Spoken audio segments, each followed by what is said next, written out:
Solo una vez antes de eso, había experimentado yo un sentimiento tal de horror ante un ser humano. Fue cuando en mi biblioteca de Tite Street, tu padre, agitando sus manitas en el aire con furia epiléptica, con su matón o amigo, entre él y yo, me estuvo soltando todas las palabras sucias que acudieron a su sucia mente, y chillando las atroces amenazas que después tan astutamente pondría en práctica. En ese caso fue él, por supuesto, el que tuvo que salir primero de la habitación. Leche. En tu caso me fui yo. No era la primera vez que vi tenido que salvarte de ti mismo. Concluías tu carta diciendo: cuando no estás subido al pedestal, no eres interesante. La próxima vez que estés enfermo, me iré inmediatamente. Qué fibra tan grosera revela eso. Qué falta total de imaginación. Qué insensible, qué vulgar era el temperamento. Cuando no estás subido al pedestal, no eres interesante. La próxima vez que estés enfermo, me iré inmediatamente. ¿Cuántas veces han vuelto a mí esas palabras en la triste celda solitaria de las diversas cárceles a donde me han mandado? Me las he dicho una y otra vez, y he visto en ellas, espero que injustamente, algo del secreto de tu extraño silencio. Que tú me escribieras eso, cuando la propia enfermedad y la fiebre que sufría las había contraído por cuidarte, fue, no hay que decirlo, una zafiedad y crudeza repugnantes. Pero que cualquier ser humano del mundo escribiera eso a otro, sería un pecado que no tiene perdón, si hubiera algún pecado que no lo tuviese. Confieso que cuando acabé tu carta, me sentía casi poluto, como si con asociarme a alguien de tal naturaleza hubiera manchado y envilecido mi vida irreparablemente. Y es verdad que eso había hecho, pero para saber hasta qué punto tenía que vivir 6 meses más. Resolví conmigo mismo volver a Londres el viernes y ver a Sir George Lewis personalmente para pedirle que escribiera a tu padre diciéndole que había tomado la determinación de jamás, bajo ninguna circunstancia, dejarte entrar en mi casa, sentarte a mi mesa, hablar conmigo, pasear conmigo, ni en ningún lugar ni tiempo acompañarme de ninguna manera. Hecho esto, te habría escrito únicamente para informarte del curso de acción que había adoptado. Las razones inevitablemente las habrías visto tú. Lo tenía todo dispuesto el jueves por la noche, y el viernes por la mañana, mientras desayunaba antes de partir, abrí casualmente el periódico y vi en él un telegrama donde decía que tu hermano mayor, el verdadero cabeza de familia, el heredero del título, el sostén de la casa, había sido hallado muerto en una acequia, con el arma descargada a su lado. El horror de las circunstancias de la tragedia, de la que ahora se sabe que fue un accidente, pero entonces teñida de una insinuación más sombría. El patetismo de la muerte súbita de un hombre querido por todos los que le conocían, y casi en vísperas, por decirlo así, de su boda. Mi conciencia de la desdicha que iba a ser para tu madre la pérdida de la persona que era su consuelo y su alegría en la vida, y que, como ella misma dijera una vez, desde el día en que nació, no le había hecho derramar ni una sola lágrima. Mi conciencia de tu propio aislamiento, al estar tus otros hermanos en Europa, y por lo tanto ser tú el único al que tu madre y tu hermana podían mirar, no solo para compañía de su dolor, sino también para esas pesadas responsabilidades de horrible detalle que la muerte siempre trae consigo. El mero sentimiento de las lacrimae rerum, de las lágrimas de que está hecho el mundo, y de la tristeza de todo lo humano, de la confluencia de esos pensamientos y emociones agolpados en mi cerebro, brotó una piedad infinita de ti y de tu familia. Mis propios dolores y acritudes contra ti, me olvidé. Lo que tú habías sido para mí en mi enfermedad, no podía yo serlo para ti en tu duelo. Al momento te telegrafié mi condolencia más honda, y en la carta subsiguiente te invité a venir a mi casa tan pronto como pudieras. Sentía que abandonarte en ese preciso momento, y formalmente por medio de un abogado, habría sido demasiado terrible para ti. A tu regreso a la ciudad, desde el escenario material de la tragedia, a donde habías sido convocado, viniste enseguida a mí con dulzura y sencillez, vestido de luto y con los ojos empañados de lágrimas. Buscabas consuelo y ayuda como podía buscarlos un niño. Yo te abrí mi casa, mi hogar, mi corazón. Hice también mía tu pena para ayudarte a soportarla. Nunca, ni con una palabra, aludí a tu comportamiento conmigo, a las escenas repugnantes, a la carta repugnante. Tu dolor, que era real, me parecía acercarte a mí más de lo que nunca estuvieras. Las flores que tomaste de mí para ponerlas en la tumba de tu hermano habían de ser un símbolo no solo de la belleza de su vida, sino de la belleza que yace latente en todas las vidas y puede ser sacada a la luz. Los dioses son extraños. No solo de nuestros vicios hacen instrumentos con que flagelarnos. Nos llevan a la ruina con lo que en nosotros hay de bueno, de amable, de humano, de amoroso. De no haber sido por mi piedad y mi afecto hacia ti y los tuyos, yo no estaría ahora llorando en este terrible lugar. Por supuesto que en toda nuestra relación se descubre no ya el destino, sino la fatalidad. La fatalidad que camina siempre deprisa, porque va al derramamiento de sangre. Por tu padre procedes de una estirpe con la que el matrimonio es horrible, la amistad fatal, y que pone manos violentas sobre su propia vida o las vidas ajenas. En toda pequeña circunstancia en la que los caminos de nuestras vidas se cruzaron, en todo punto de importancia grande o aparentemente trivial en que acudiste a mí, buscando placer o buscando ayuda. En las ocasiones menudas, los accidentes leves que no parecen, en su relación con la vida, más que el polvo que danza en un rayo de luz, o la hoja que cae del árbol revoloteando.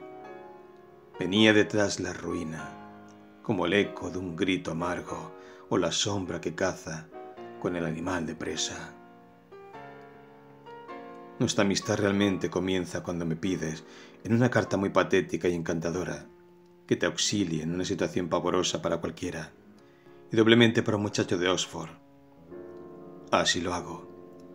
Y el resultado de usar tú mi nombre como amigo tuyo ante Sir George Levis es que empiezo a perder su estima y su amistad, una amistad de 15 años.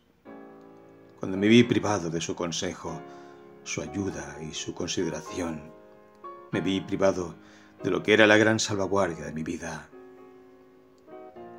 Me mandas un poema muy bonito, de la Escuela Poética Estudiantil, para mi aprobación. Yo contesto con una carta de fantásticos conceptos literarios.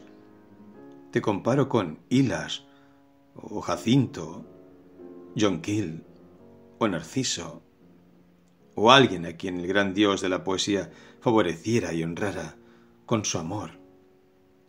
La carta es como un pasaje de uno de los sonetos de Shakespeare, traspuesto a tono menor. Solo la pueden entender los que hayan leído El banquete de Platón, o captado el espíritu de cierto ánimo grave que se nos ha hecho hermoso en los mármoles griegos.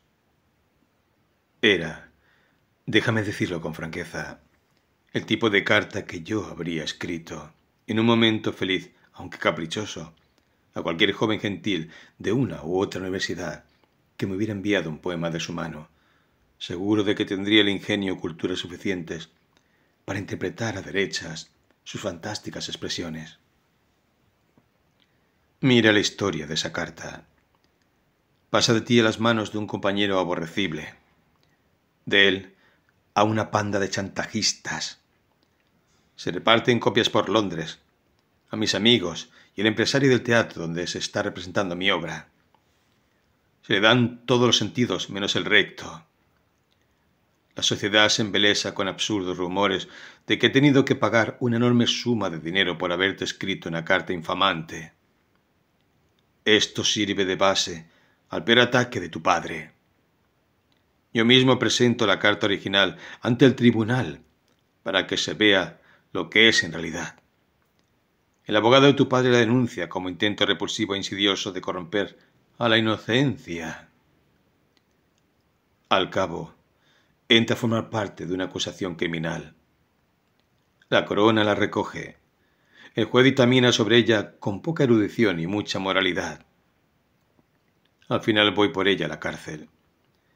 Ese es el resultado de escribirte una carta encantadora. Mientras estoy contigo, Salisbury, te asustas muchísimo con una comunicación amenazante de un antiguo compañero tuyo. Me ruegas que vea al tutor y te ayude. Así lo hago. El resultado es la ruina para mí. Me veo obligado a echar sobre mis hombros todo lo que tú has hecho y responder por ello. Cuando te suspenden en la licenciatura y tienes que salir de Oxford, me telegrafías a Londres suplicándome que vaya a estar contigo. Lo hago inmediatamente. Me pides que te lleve a Goring, porque en esas circunstancias no querías ir a tu casa. En Goring ves una casa que te encanta. La alquilo por ti. El resultado desde todos los puntos de vista es la ruina para mí. Un día vienes a pedirme, como favor personal, que escriba algo para una revista estudiantil de Oxford que va a poner en marcha un amigo tuyo, de quien jamás había de hablar en mi vida, ni sabía nada en absoluto. Por darte gusto, que no hice siempre por darte gusto. Le mando una página de paradojas destinadas en un principio a la Saturday Review. Pocos meses después me encuentro sentado en el banquillo del Old Bailey por el carácter de la revista. Forma parte de la acusación de la corona contra mí. Se me pide que saque la cara por la prosa de tu amigo y tus propios versos. Lo primero, no lo puedo paliar. Lo segundo, leal hasta el amargo fin a tu juvenil literatura y a tu vida juvenil. Sí lo defiendo con denuedo. Y no tolero que se diga que eres un escritor de incidencias. Pero voy a la cárcel de todos modos por la revista estudiantil de tu amigo y el amor que no se atreve a decir su nombre. En Navidad te hago un regalo muy bonito, como lo calificabas en la carta de agradecimiento, porque sabía que tenías capricho que valía 40 o 50 libras como mucho.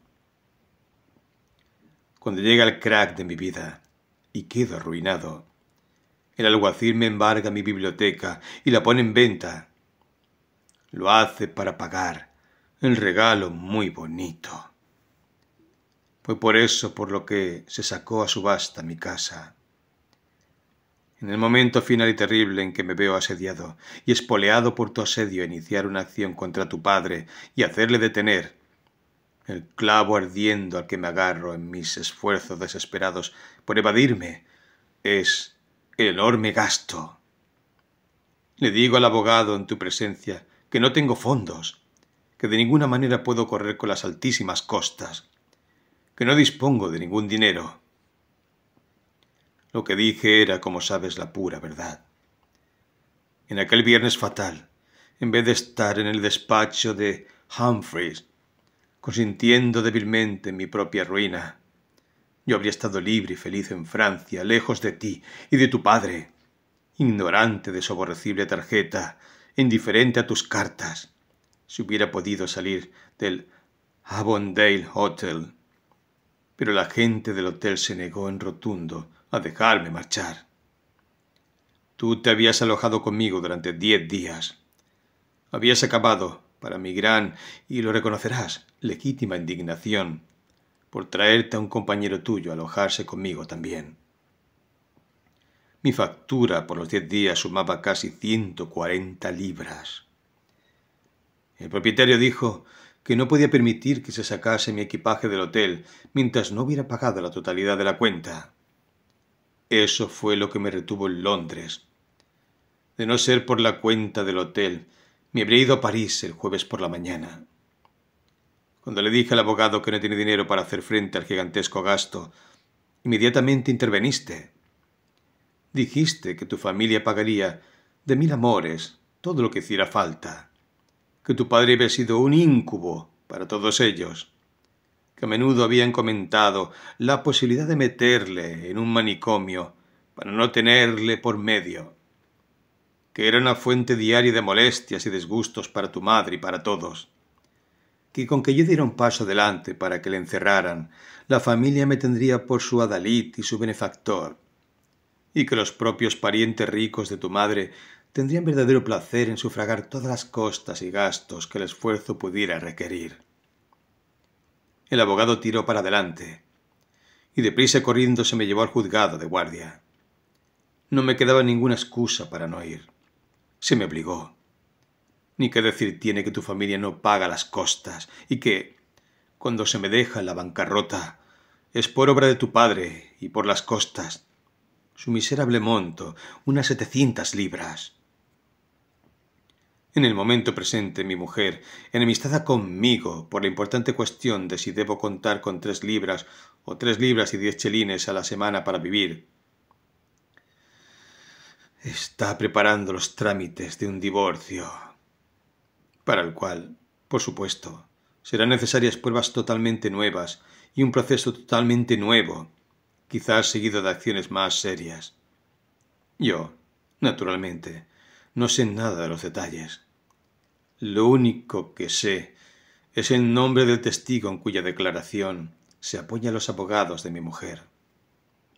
Es tu propio criado de Oxford, a quien, por expreso deseo tuyo, tomé a mi servicio en el verano que pasamos en Goring. Pero no hace falta que siga poniendo ejemplos de la extraña fatalidad que pareces haber atraído sobre mí en todas las cosas, grandes o pequeñas.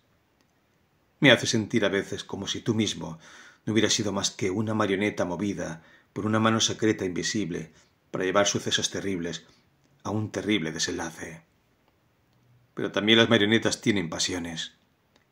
Introducen una trama nueva en lo que presentan y tuercen el desenlace ordenado de la vicisitud para moldarlo a su capricho o su apetito. Ser enteramente libre y al mismo tiempo enteramente sometido a la ley es la paradoja eterna de la vida humana, que a cada momento hacemos realidad. Y a menudo pienso que esa es la única explicación posible de tu naturaleza, si es que los profundos y terribles misterios de un alma humana pueden tener explicación, salvo la que hace que el misterio sea todavía más prodigioso. Por supuesto que tú tenías tus ilusiones. Vivías en ellas, de hecho, y a través de sus nieblas cambiantes y sus velos de colores lo veías todo cambiado. Pensabas, lo recuerdo muy bien, que tu dedicación a mí, con total abandono de tu familia y vida familiar, era prueba de tu maravilloso aprecio hacia mí y tu gran afecto. Sin duda a ti te lo parecía. Pero date cuenta de que conmigo estaban el lujo, la vida regalada, el placer ilimitado, el dinero sin tasa. Tu vida familiar te aburría. El vino barato y frío de Salisbury, por emplear una frase de tu invención, te sabía mal. De mi lado, y junto con mis atractivos intelectuales, estaban las ollas de Egipto. Cuando no me encontrabas a mí, los compañeros que elegías como sustitutos no eran como para presumir. También pensaste que decirle a tu padre en una carta de abogado que antes que romper tu amistad eterna conmigo, preferías renunciar a la asignación anual de 250 libras que, creo que con deducciones por tus deudas de Oxford, te estaba pasando por entonces, era situarse en la caballería andante de la amistad y pulsar la más noble nota de abnegación. Pero la cesión de tu pitanza no significaba que estuvieras dispuesto a dejar ni uno solo de tus lujos más superfluos, ni de tus derroches más innecesarios. Al revés, tu apetito de lujos nunca fue mayor. Mis gastos de 8 días en París contigo y tu criado italiano sumaron casi 150 libras. Solo en Paillard se fueron 85. Al tren de vida que querías llevar, todo tu estipendio de un año, comiendo solo y siendo especialmente ahorrativo en tu selección de los placeres menos costosos, difícilmente te habría durado 3 semanas. El hecho de haber renunciado con fingida bravata a tu asignación, valiera lo que valiese, te daba al menos una razón pasable para tu pretensión de vivir a mis expensas, o lo que a ti te parecía una razón pasable. Y en muchas ocasiones la esgrimiste seriamente y la formulaste con puntos y comas.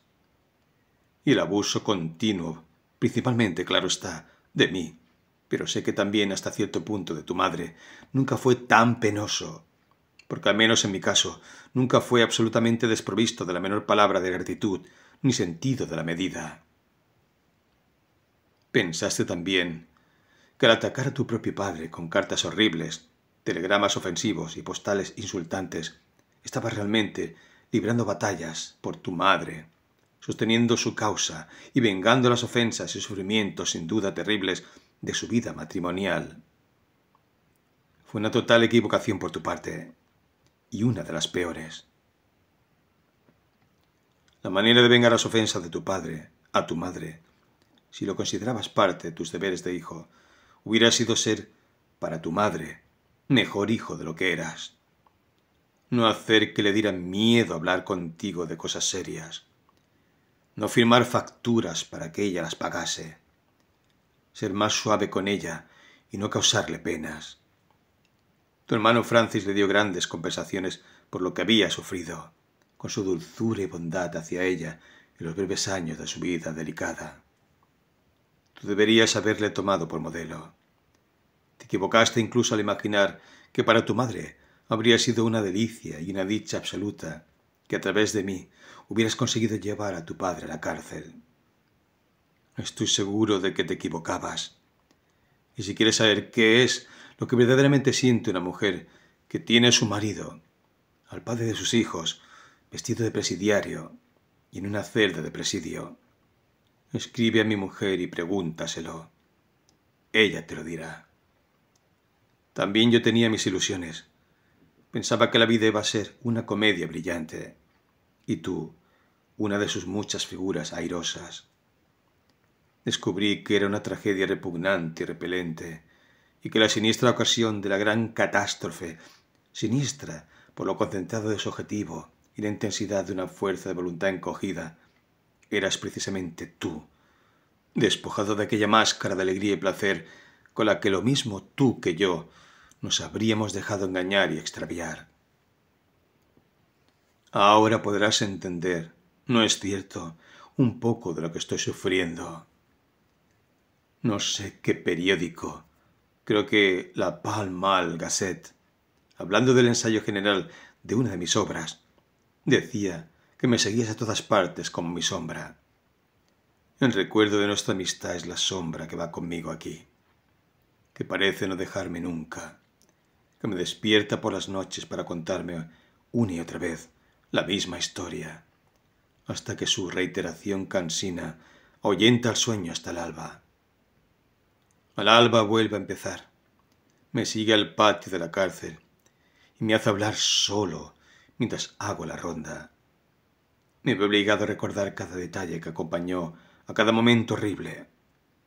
No hay nada de cuanto sucedió en esos años infaustos que no pueda recrear en esa cámara de cerebro que está reservada al dolor o a la desesperación.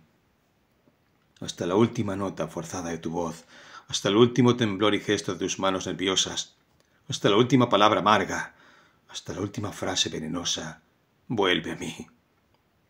Me acuerdo de la calle o del río por donde pasamos, del apareo del bosque que nos rodeaba, de qué figura hacían en la esfera las manecillas del reloj, de hacia dónde iban las alas del viento, de qué forma y color tenía la luna.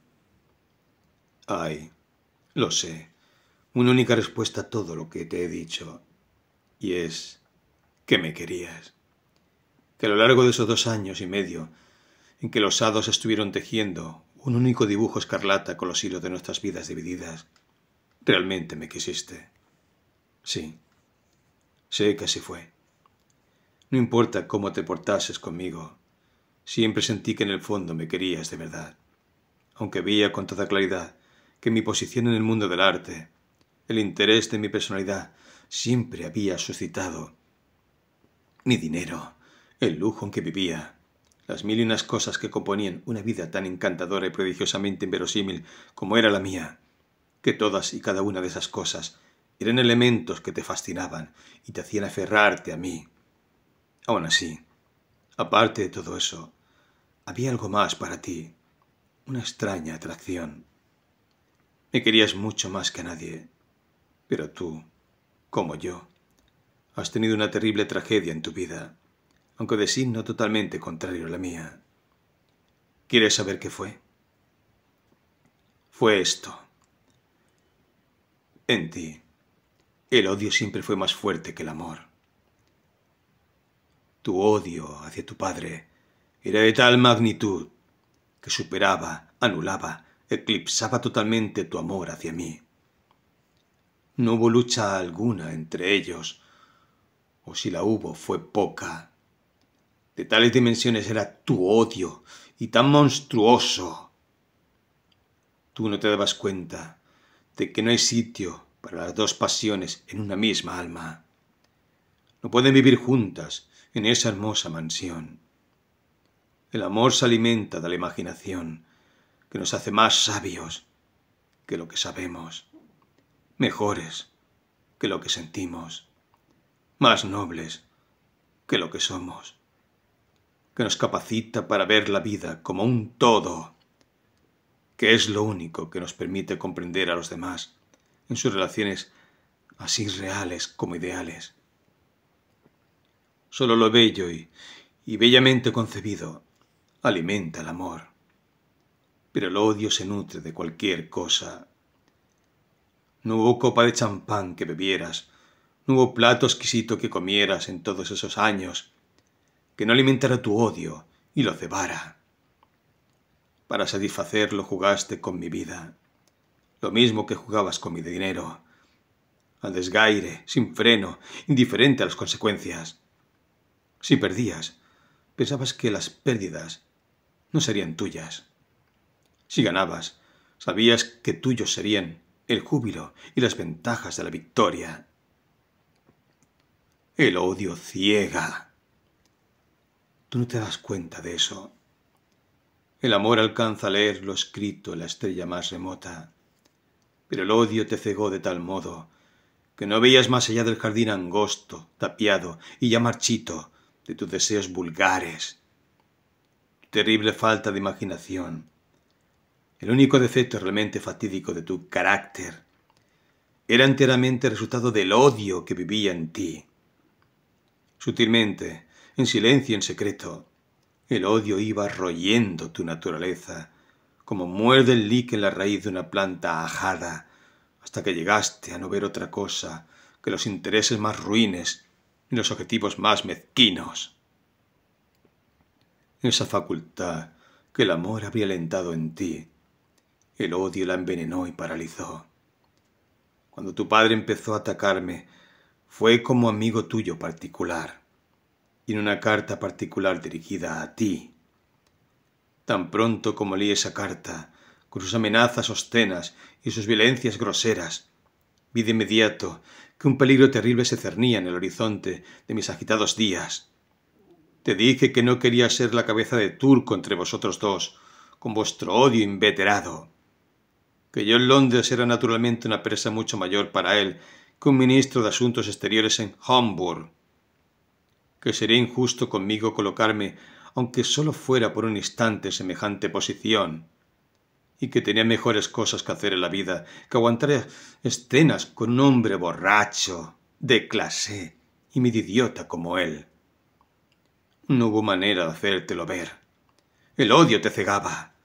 Te empeñaste en que la pelea realmente no tenía nada que ver conmigo, en que no ibas a tolerar que tu padre mandase en tus amistades particulares, en que sería muy injusto que yo interviniera. Ya antes de verme por ese motivo, le habías enviado a tu padre un telegrama necio y vulgar, a guisa de respuesta. Con eso, claro está, te condenabas a seguir un rumbo necio y vulgar. Los errores fatales de la vida no se deben a que seamos insensatos. Un momento de insensatez puede ser nuestro mejor momento. Se deben a que somos lógicos. Hay una gran diferencia. Ese telegrama condicionó, a partir de ahí, todas tus relaciones con tu padre y por consiguiente toda mi vida. Y lo grotesco es que era un telegrama del que el más vulgar galopín se habría avergonzado. De los telegramas insolentes se pasó con toda naturalidad a las cartas de abogado presuntuosas, y el resultado de tus cartas de abogado a tu padre fue, claro está, espolearle todavía más. No le dejaste otra alternativa que seguir. Le impusiste como cuestión de honor, de deshonor más bien, que tu acción surtiera efectos aún mayores. Así que, a la vez siguiente me ataca a mí. Ya no en carta particular y como amigo tuyo particular, sino en público y como hombre público. Tengo que echarle de mi casa. Va buscándome de restaurante en restaurante para insultarme ante la faz del mundo. Y de tal modo que replicar fuera mi ruina, y el no replicar fuera mi ruina también. ¿No fue ese el momento en que tú deberías haber dado un paso al frente para decir que antes que exponerme a tan odiosos ataques, a tan infame persecución por tu causa, de buen grado y al momento renunciabas a todo título sobre mi amistad? Ahora será eso lo que pienses, me figuro. Pero entonces ni se te pasó por la cabeza. El odio te cegaba. Lo único que se te ocurrió, aparte, naturalmente, de escribirle cartas y telegramas insultantes, fue comprar una pistola ridícula que se dispara en el Berkeley en circunstancias que desatan un escándalo mayor de cuantos llegaran nunca a tus oídos. En realidad, la idea de ser el objeto de una disputa terrible entre tu padre y un hombre de mi posición parecía deleitarte. Halagaba tu vanidad, supongo que con toda lógica, y acrecentaba tu importancia ante ti mismo.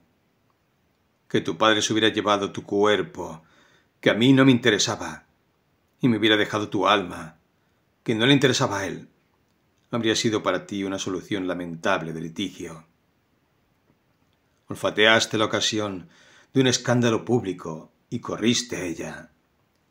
La perspectiva de una batalla en la que tú estarías a salvo te entusiasmó. No recuerdo haberte visto nunca de mejor humor que el que mostraste en el resto de aquella temporada.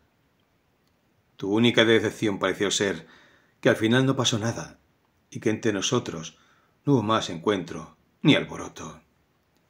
Te consolaste enviándole telegramas de tal carácter que al cabo el desgraciado te escribió diciendo que había dado orden a sus criados de que no le pasaran ningún telegrama bajo ningún pretexto. Eso no te arredró. Viste las inmensas oportunidades que brindaba la tarjeta postal abierta y las explotaste a fondo. Le aguijoneaste aún más en la persecución de su presa. Yo no creo que él tampoco la hubiera dejado. Los instintos de la familia eran fuertes en él. Su odio hacia ti era tan persistente como el tuyo hacia él, y yo era el buey de cabestrillo para los dos, y un modo de ataque a la vez que un modo de protección. Su mismo afán de notoriedad no era simplemente individual, sino racial. De todos modos, si su interés hubiera flaqueado por un momento, tus cartas y postales lo habrían vuelto enseguida a su antiguo ardor. Eso hicieron, y él, lógicamente, fue más lejos aún. Tras haberme acometido como caballero particular y como privado, como hombre público y en público, al cabo decide lanzar su gran ataque final contra mí como artista, y en el lugar donde mi arte se está representando. Se procura por medios fraudulentos una butaca para el estreno de una de mis obras y trama un plan para interrumpir la representación, hacer un sucio discurso sobre mí ante el público, insultar a mis actores, arrojarme proyectiles ofensivos o indecentes cuando salga a saludar al final, arruinarme totalmente de alguna manera asquerosa a través de mi trabajo. Por puro azar, en la sinceridad breve y accidental de una ebriedad mayor de lo habitual, alardea de su intención públicamente. Se informa a la policía y se impide su entrada en el teatro. Tú tuviste entonces tu oportunidad. Tu oportunidad fue esa. ¿No te das cuenta ahora de que deberías haberla visto y haberte adelantado a decir que no querías que mi arte, a lo menos, se perdiera por ti? Tú sabías lo que mi arte era para mí. La gran nota fundamental con que me había revelado, en primer lugar ante mí mismo y después ante el mundo. La verdadera pasión de mi vida. El amor frente al que todos los demás amores eran como agua de pantano al vino tinto, o la luciérnaga del pantano al mágico espejo de la luna. ¿No comprendes ahora que tu falta de imaginación era el único defecto realmente fatídico de tu carácter? Lo que tuviste que hacer era muy sencillo, y lo tenías muy claro ante ti, pero el odio te había cegado y no veías nada. Yo no podía pedir excusas a tu padre, porque él llevara casi 9 meses insultándome y persiguiéndome de la manera más aborrecible. No podía sacarte de mi vida. Lo había intentado una y otra vez.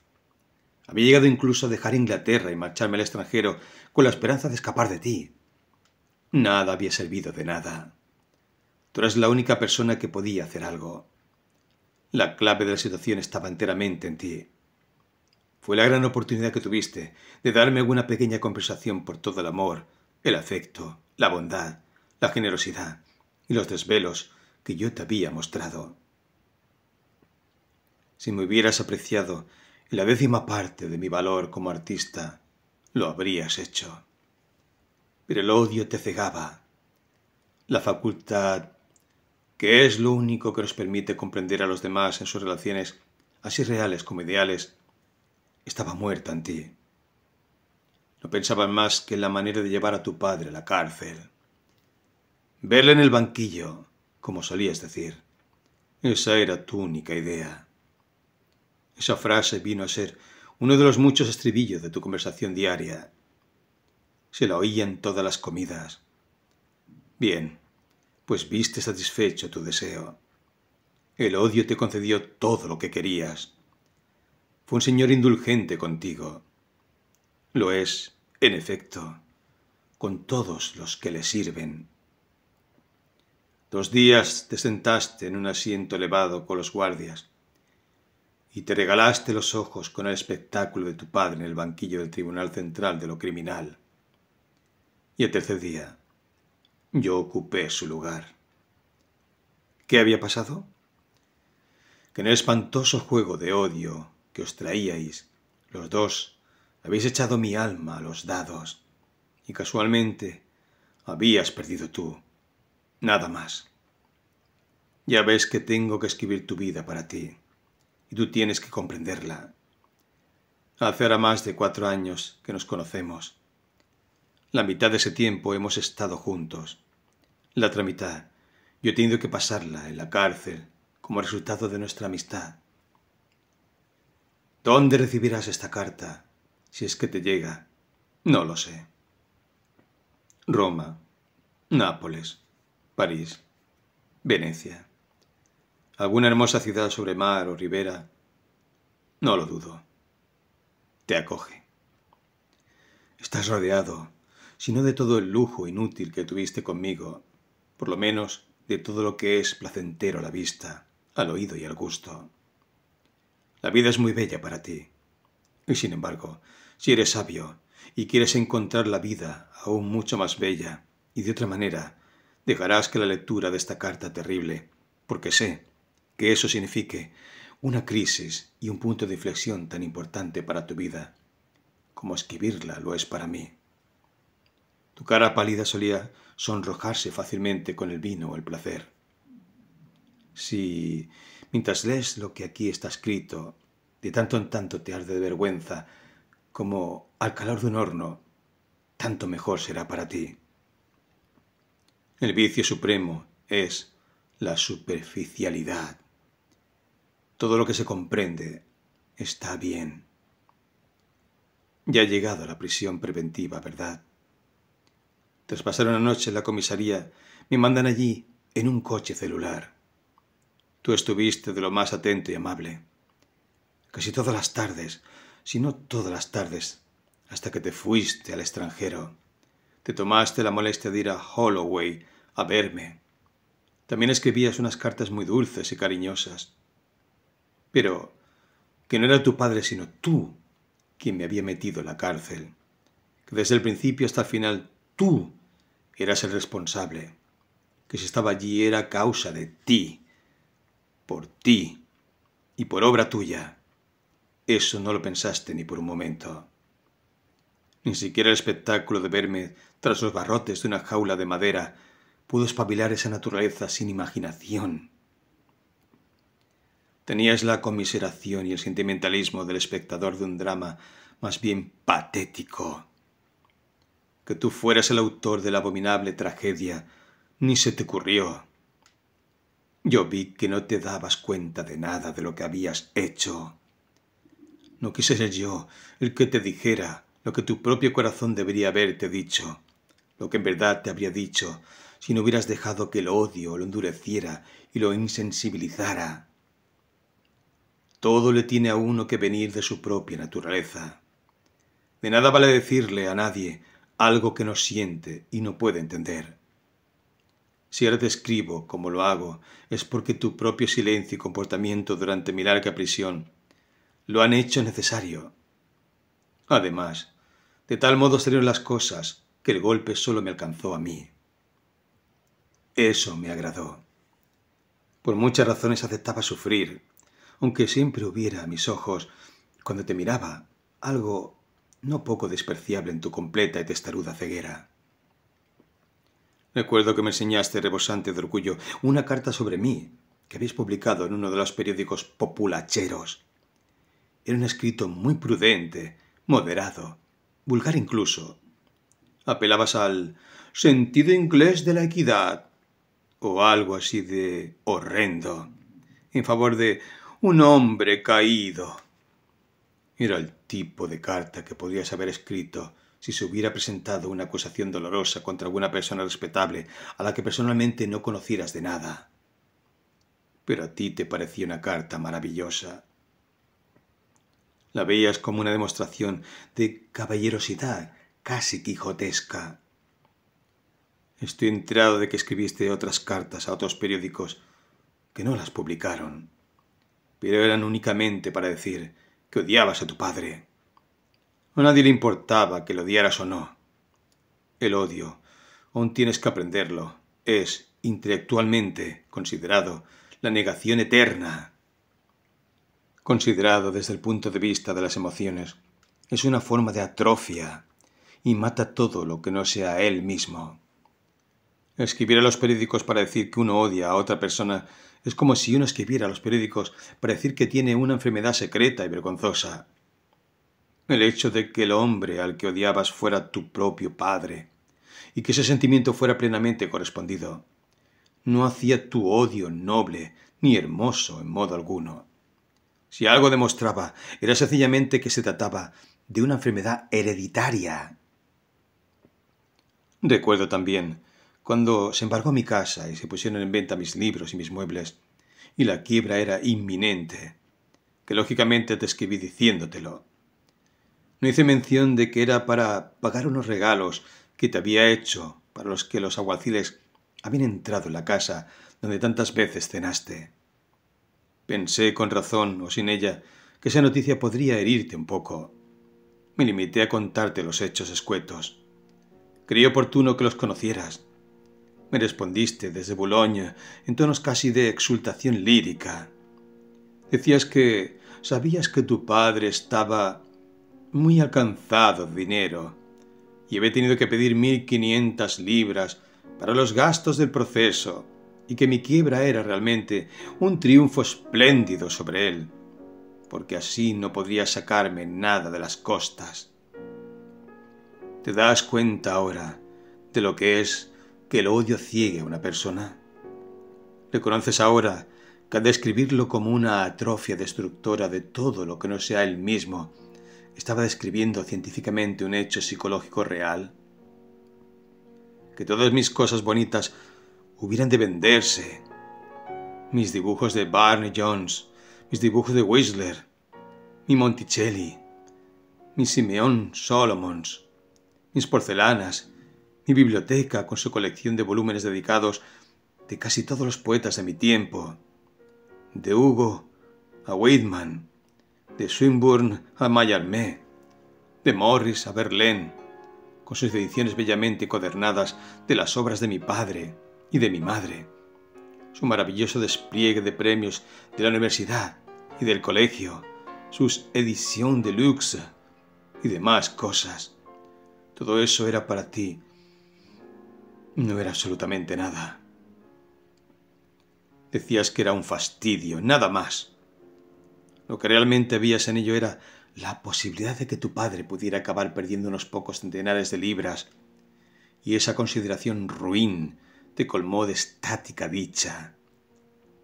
En cuanto a las costas del juicio, tal vez te interese saber que tu padre declaró abiertamente en el Orleans Club que si le hubiera costado 20.000 libras, las habría dado por muy bien empleadas, por lo mucho que había significado para él el deleite, disfrute y triunfo. El hecho de que pudiera no solo meterme en la cárcel por 2 años, sino sacarme una tarde para hacerme públicamente insolvente, fue un extra refinamiento de placer con el que no contaba. Fue el punto culminante de mi humillación y de su victoria perfecta y total. Si tu padre no hubiera podido pedirme las costas, tú, lo sé perfectamente, a menos de palabra, te habrías mostrado muy apenado por la pérdida de mi entera biblioteca, pérdida irreparable para un hombre de letras, de mis pérdidas materiales, la más penosa para mí. Podrías incluso, recordando las cantidades de dinero que yo me había gastado en ti pródigamente y cómo habías vivido a mi costa durante años, haberte tomado la molestia de comprar para mí algunos de mis libros. Los mejores se dieron todos por menos de 150 libras, más o menos lo que yo gastaba en ti en una semana cualquiera.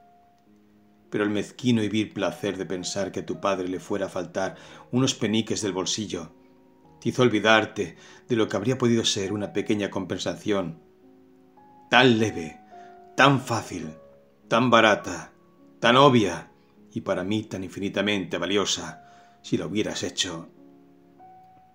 ¿Tengo razón en decir que el odio ciega? ¿Lo ves ahora? Si no lo ves, haz un esfuerzo. Con qué claridad lo vi yo entonces, como ahora. No hace falta que te lo diga. Pero a mí mismo me dije, a toda costa tengo que conservar el amor en mi corazón. Si voy a la cárcel sin amor, ¿qué será de mi alma? Las cartas que te escribí en aquella época desde Holloway eran mis intentos de conservar el amor como nota dominante de mi naturaleza. Podía, si hubiera querido, haberte hecho pedazos con reproches amargos. Podía haberte desgarrado con maldiciones. Podía haberte puesto un espejo y haberte mostrado una imagen tal de ti mismo que no la habrías reconocido como tuya hasta verla remedar tus gestos de horror. Y entonces habrías sabido de quién era figura y la habrías aborrecido. Y te habrías aborrecido para siempre. Y más que eso, se estaban cargando los pecados de otro a mi cuenta. De haber querido, en uno u otro de los juicios, podría haberme salvado a su costa. No de la vergüenza, no, pero sí de la prisión.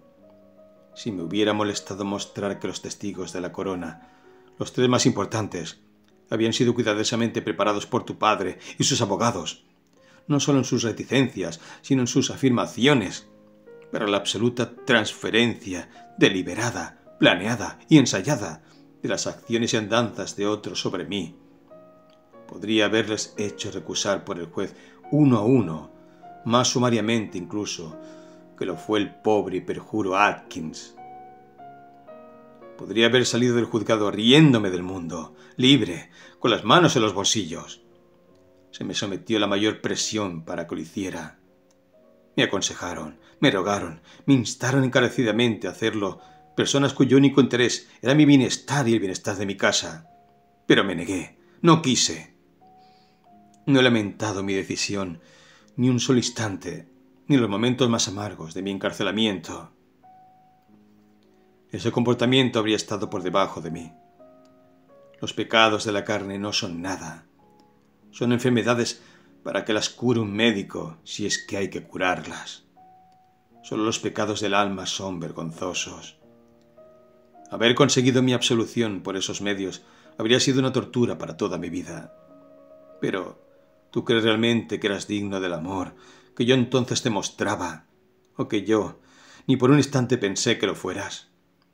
¿Tú crees realmente que en algún periodo de nuestra amistad fuiste digno del amor que te mostré, ni que por un instante pensé que lo fueras? Yo sabía que no lo eras. Pero el amor no trafica en un mercado, ni usa balanza de mercachifle. Su dicha, como la dicha del intelecto, es sentirse vivo.